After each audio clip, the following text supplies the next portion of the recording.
আসসালামু আলাইকুম। আমন্ত্রণ জানাচ্ছি জাগো টিভিতে। আপনাদের সাথে আছে আমি মারিয়াম হাবিবা। প্রথমে জানিয়ে দিব সংবাদ শিরোনাম।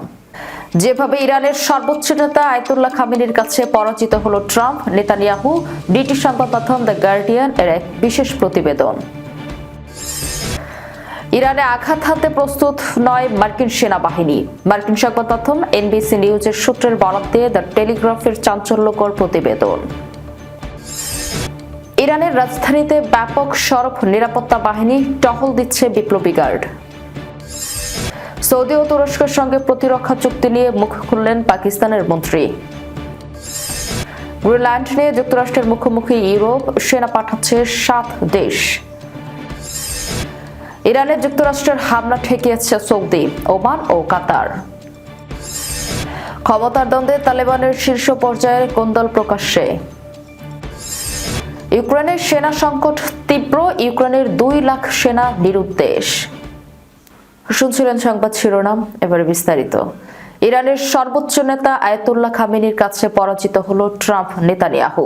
যুক্তরাষ্ট্র ও ইসরায়েলের উস্কানিতে ইরানের নজিরবিহীন গণবিক্ষোভের পরেও দেশটিতে বর্তমান শাসন ব্যবস্থার পতনের কোনো সম্ভাবনা দেখছে না পশ্চিমা কূটনীতিকরা। ব্রিটিশ সংবাদ মাধ্যম দ্য গার্ডিয়ান এর এক বিশেষ প্রতিবেদনে বলা হয়েছে, অদূর ভবিষ্যতেও আলী খামেনির ইরানি শাসন ব্যবস্থার পরিবর্তন হবে না। তেহরানের পরিস্থিতি অত্যন্ত জটিল হলেও শাসকের পতনের বিষয়ে পশ্চিমা দেশগুলো ধীরে চলো নীতি গ্রহণ করেছে। প্রতিবেদন অনুযায়ী ইউরোপ ও আমেরিকার কূটনৈতিক এবং গোয়েন্দা কর্মকর্তারা গত কয়েক দশকের অভিজ্ঞতা থেকে শিক্ষা নিয়েছেন। এর আগেও বেশ কয়েকবার, বিশেষ করে 2022-23 সালে ইরানে বড় ধরনের আন্দোলনের সময় মনে করা হয়েছিল যে বর্তমান সরকারের পতন ঘণ্টা বেজে গেছে, কিন্তু প্রতিবারই দেশটি কঠোর হতে পরিস্থিতি নিয়ন্ত্রণ করেছে। তাই এবারও কোনো হঠকারী সিদ্ধান্তে পৌঁছাতে চাচ্ছে না তারা।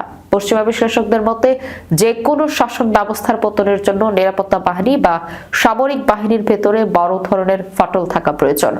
এখন পর্যন্ত ইরানের ইসলামী বিপ্লবী গার্ড কর্পস IRGC এবং অন্যান্য বাহিনীগুলোর শীর্ষ পর্যায় থেকে কোনো বড় বিদ্রোহ বা দলত্যাগের খবর পাওয়া যায়নি। এখানেই আবারও পরাজিত হয়েছে যুক্তরাষ্ট্র ও ইসরায়েলের উস্কানি। যদিও মাঠ পর্যায়ে সাধারণ সেনাদের মধ্যে কিছুটা অস্বস্তি লক্ষ্য করা গেছে, তবে তা এখনো শাসন ব্যবস্থাকে নাড়িয়ে দেওয়ার মতো অবস্থায় পৌঁছায়নি। যুক্তরাষ্ট্রের নতুন প্রেসিডেন্ট ডোনাল্ড ট্রাম্পের সরাসরি বিক্ষোভকারীদের প্রতি সমর্থন এবং সাহায্য আসছে বার্তা পরিস্থিতিকে নতুন মাত্রা দিয়েছে। তবে কূটনৈতিকরা আশঙ্কা করছেন বাহিরের দেশের সরাসরি হস্তক্ষেপ বা অত্যাধিক উৎসাহ হইতে বিপরীত হতে পারে। এটি ইরানি জাতীয়তাবাদকে উস্কে দিয়ে সরকার বিরোধী সাধারণ মানুষকেও সরকারের পক্ষে দাঁড়াতে অনুপ্রাণিত করতে পারে। গার্ডিয়ানের প্রতিবেদনে উল্লেখ করা হয়েছে যে পশ্চিমা দেশগুলোর দুশ্চিন্তার আরেকটি বড় কারণ হলো ইরানে বর্তমান শাসনের পতন হলে তার স্থলাভিষিক্ত কে হবে। একটি সুসংগঠিত বিকল্প নেতৃত্বের অভাব দেশটিতে সিরিয়া বা লিবিয়ার মতো দীর্ঘমেয়াদী গৃহযুদ্ধ বা চরম বিশৃঙ্খলার দিকে ঠেলে দিতে পারে বলে তারা আশঙ্কা করছেন। মার্কিন প্রেসিডেন্ট ডোনাল্ড ট্রাম্প ইরানের সম্ভাব্য সামরিক পদক্ষেপের অবস্থান থেকে আপাতত কিছুটা সরে এসেছেন বলে ইঙ্গিত পাওয়া যাচ্ছে। ট্রাম্প প্রশাসনের কর্মকর্তারা বলছেন, সীমিত বিকল্প ও সক্ষমতার কারণে মার্কিন সেনাবাহিনী ইরানে হামলা চালাতে এখন প্রস্তুত নয়। মার্কিন সংবাদ মাধ্যম এনবিসি নিউজের সূত্রের বরাত দিয়ে দ্য টেলিগ্রাফের প্রতিবেদনে এই তথ্য জানানো হয়। মার্কিন প্রেসিডেন্ট ডোনাল্ড ট্রাম্প ইরানে বিক্ষোভকারীদের আশ্বাস দিয়ে বলেছিলেন, সাহায্য আসছে। পরদিন কাতারে গুরুত্বপূর্ণ একটি বিমান ঘাঁটি থেকে কিছু সেনা প্রত্যাহার করা হয়। একই সঙ্গে যুক্তরাষ্ট্রের নাগরিকদের এলাকাটি ত্যাগ করতে নির্দেশ দেওয়া হয়। এছাড়া ব্রিটেনেও হঠাৎ করে তেহরানে দূতাবাস বন্ধ এবং কাতার থেকে তাদের কিছু বাহিনী প্রত্যাহার করে। বুধবার ইউরোপীয় সূত্র জানায় 24 ঘন্টার মধ্যে যুক্তরাষ্ট্র ইরানে হামলা চালাতে পারে। তবে স্থানীয় সময় বুধবার সন্ধ্যায় মার্কিন প্রেসিডেন্ট কার্যত সংখ্যায় সামরিক পদক্ষেপ থেকে এক ধাপ পিছিয়ে আসেন বলে ইঙ্গিত পাওয়া যায়। তিনি জানান, তার সতর্কবার্তার পর ইরান ইরফান সুলতানের ফাঁসি কার্যকর স্থগিত করেছে বলে নিশ্চিত করা হয়েছে। ইরানের পররাষ্ট্রমন্ত্রী বলেছেন, বিক্ষোভকারীদের ফাঁসি দেওয়ার কোনো পরিকল্পনা তাদের নেই। সূত্রের বরাত দিয়ে এনবিসি নিউজ জানায়, ট্রাম্প তার জাতীয় নিরাপত্তা দলকে নির্দেশ দিয়েছিলেন শুধুমাত্র তখনই পদক্ষেপ নেবে যদি তারা রেজিম চেঞ্জ পরিবর্তনের নিশ্চয়তা দিতে পারে।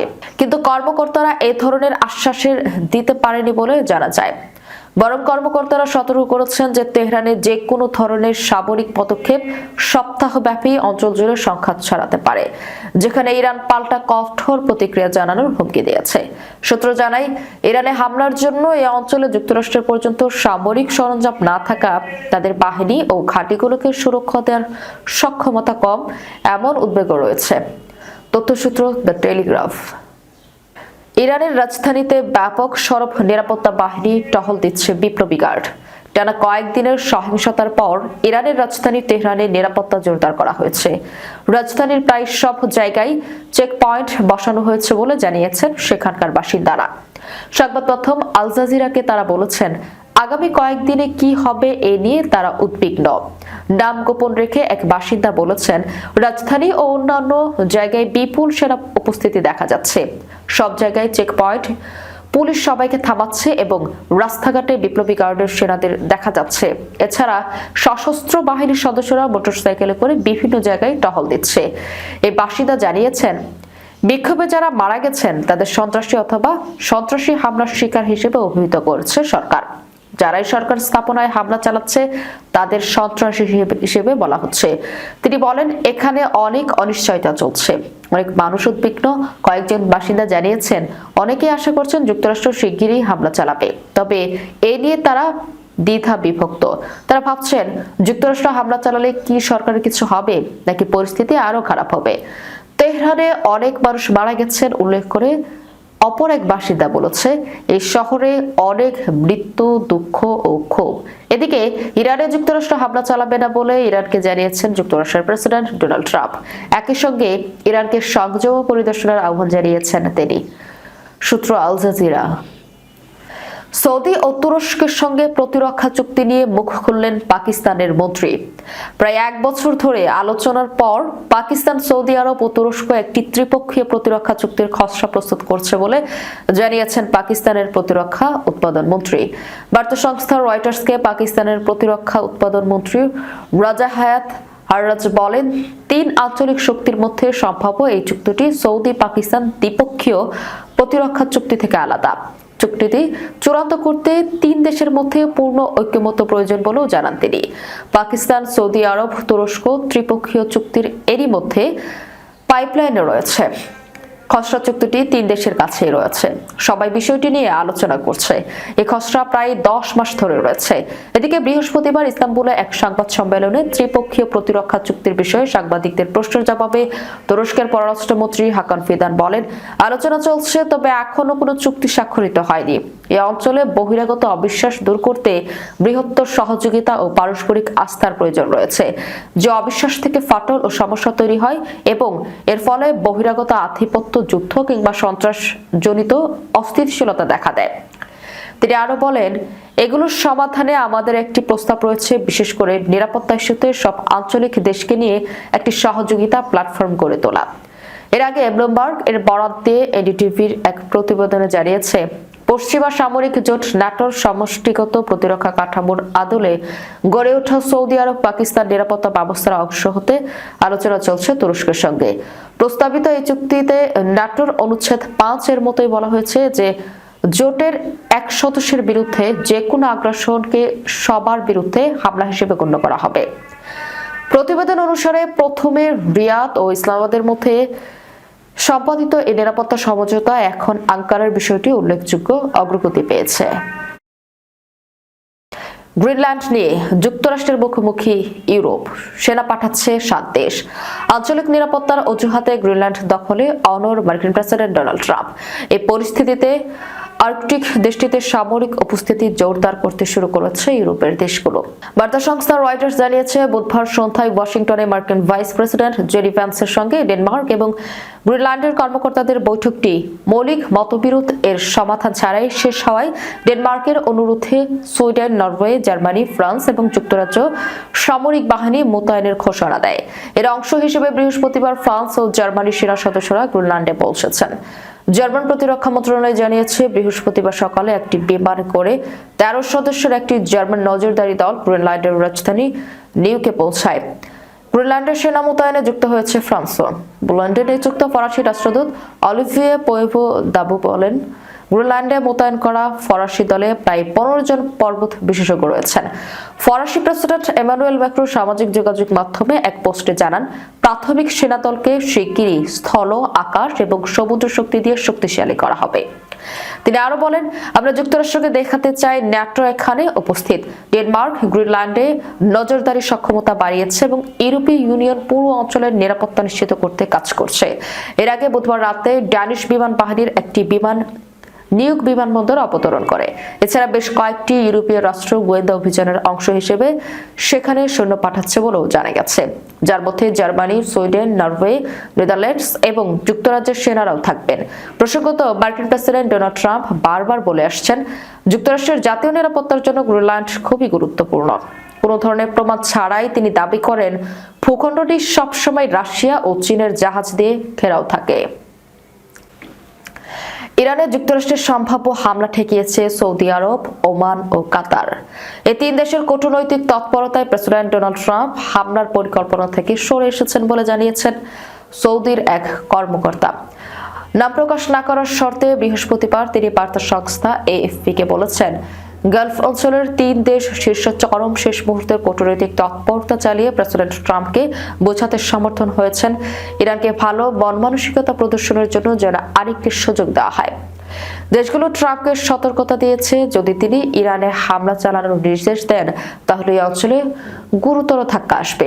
যুক্তরাষ্ট্রের সম্ভাব্য হামলা ও এর জবাবে ইরানের পাল্টা হামলার সংখ্যায় কাতারের দোহায় অবস্থিত আল উদেইদ বিমান ঘাঁটি থেকে কিছু মার্কিন সেনাকে গতকাল বুধবার সরিয়ে নেওয়া হয়।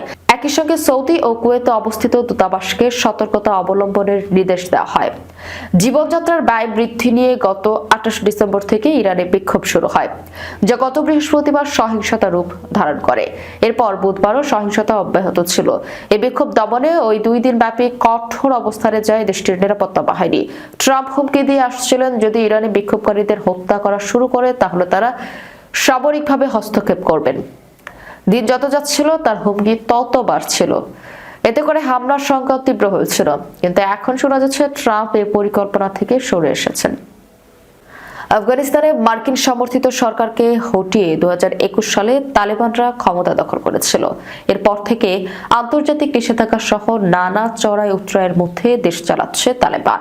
কিন্তু শাসন ক্ষমতা ও আধিপত্য নিয়ে তালেবানের শীর্ষ নেতৃত্বের মধ্যে দ্বন্দ্বের বিষয়টি প্রকাশ্যে আসতে শুরু করেছে। বর্তমানে পরিস্থিতি এমন পর্যায়ে পৌঁছেছে, গোষ্ঠীটির সর্বোচ্চ নেতা হিবাবতুল্লাহ আখুন্দাজাদার কাছে বাইরের কোনো হুমকির চেয়ে বড় উদ্বেগের বিষয় তাদের ভেতরের বিভক্তি। সম্প্রতি আখুন্দাজাদার ফাঁস হওয়া এক বক্তব্যের অডিও ক্লিপ এসেছে বিবিসির হাতে। সেখানে এই দ্বন্দ্বের বিষয়টি স্পষ্ট হয়ে উঠেছে। বক্তব্যে আখুন্দাজাদাকে বলতে শোনা যায়, অভ্যন্তরীণ কোন্দল শেষ পর্যন্ত তাদের সবার পতন ডেকে আনতে পারে। এই বিভক্তির ফলে আফগানিস্তানে তালেবানের প্রতিষ্ঠিত ইসলামী আমিরাত ভেঙে পড়বে এবং বিলুপ্ত হয়ে যাবে। 2025 সালের জানুয়ারিতে দক্ষিণ কান্দাহার শহরে একটি মাদ্রাসায় তালেবান সদস্যের সামনে আখুন্দাজাদা এই বক্তব্য দেন। যদিও তালেবান নেতৃত্ব সবসময় এই বিভক্তির কথা অস্বীকার করে এসেছে, এমনকি বিবিসির সরাসরি প্রশ্নের উত্তরে তারা নাকচ করে দিয়েছে।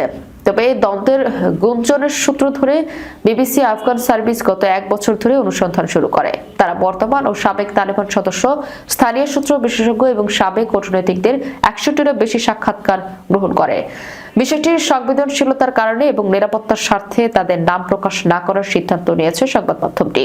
অনুসন্ধানে প্রথমবারের মতো নেতৃত্ব নিয়ে তালেবানের মধ্যে বিবাদমান দুটি অংশ চিহ্নিত করেছে, যারা আফগানিস্তানের ভবিষ্যৎ নিয়ে সম্পূর্ণ বিপরীত দুটি দৃষ্টিভঙ্গি পোষণ করে। প্রথম অংশটি হলো আখুন্দাজাদার অনুগত গোষ্ঠী। কান্দাহার থেকে পরিচালিত তালেবানের এই অংশ দেশকে একটি কঠোর ইসলামিক আমিরাতের দিকে নিয়ে যেতে চায়। তারা আধুনিক বিশ্ব থেকে বিচ্ছিন্ন থেকে আখুন্দাজাদার অনুগত ধর্মীয় নেতাদের মাধ্যমে সমাজের প্রতিটি ক্ষেত্রে নিয়ন্ত্রণ করতে আগ্রহী। অন্যদিকে আরেকটি অংশ রাজধানী কাবুল ভিত্তিক গোষ্ঠী। এ দলে রয়েছে প্রভাবশালী তালেবান সদস্যরা, যারা রাজধানীতে অবস্থান করেন।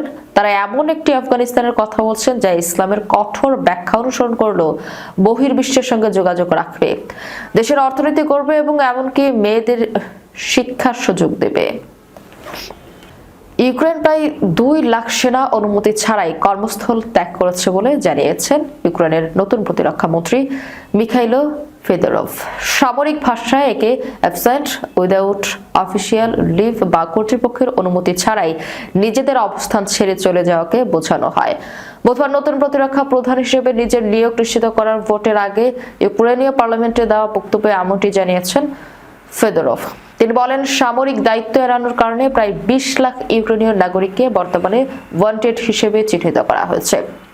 অনেক বড় এবং শক্তিশালী এক শত্রুর বিরুদ্ধে দেশকে রক্ষা করার চেষ্টায় ইউক্রেনীয় সেনাবাহিনীর বছরের পর বছর ধরে প্রচন্ড চাপের মধ্যে রয়েছে। সম্মুখ সময়ের পরিস্থিতি অত্যন্ত ভয়াবহ।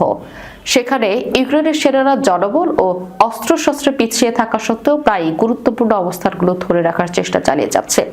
সিএনএন এর প্রতিবেদনে এসেছে, সেনাদের মনোবল ভেঙে পড়া এবং উচ্চ হারে দলত্যাগের গুঞ্জন দীর্ঘকাল ধরেই শোনা যাচ্ছিল। তবে ফেদরভের বক্তব্যটাই প্রথম যেখানে কোনো ইউক্রেনীয় কর্মকর্তা এই সমস্যার প্রকৃত মাত্রা প্রকাশ করলেন।